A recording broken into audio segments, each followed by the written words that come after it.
జిల్లాలో హైడ్రా తరహా వ్యవస్థ అంటున్నాం, దీని గురించి మాట్లాడాలి.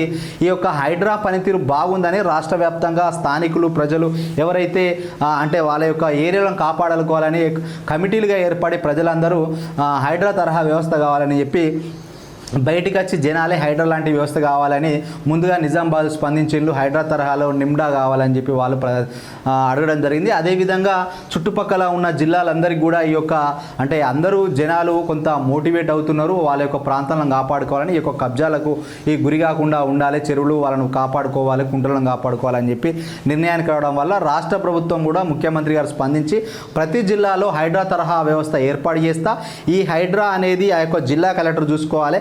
ఈ జిల్లాలో ఉన్న అంటే జిల్లాలో మండలాలు ఉంటాయి, వివిధ నియోజకవర్గాలు ఉంటాయి, అక్కడ ఏదన్నా చెరువును ఆనుకొని ఎవరన్నా నిర్మాణాలు చేసినట్లయితే పెద్ద పెద్ద భవంతులు నిర్మించినా కూడా వాటిని కూలగొట్టాలి, ఆ విధంగా హైడ్రా పనిచేయాలి, కలెక్టర్ల ఆధ్వర్యంలోనే అట్లాంటి వ్యవస్థను ఏర్పాటు చేసుకొని పనిచేయాలని చెప్తున్నారు.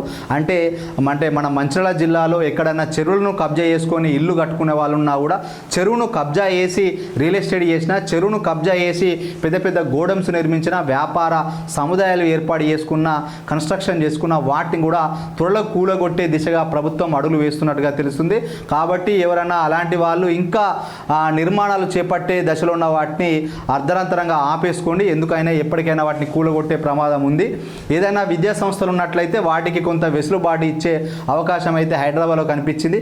మరి జిల్లాలో అలాంటి పరిస్థితి ఉంటుందా అనేది రానున్న కాలంలో మనం వేచి చూద్దాం. అలాంటి నిర్మాణాలు ఏమన్నా కూలగొడతారో.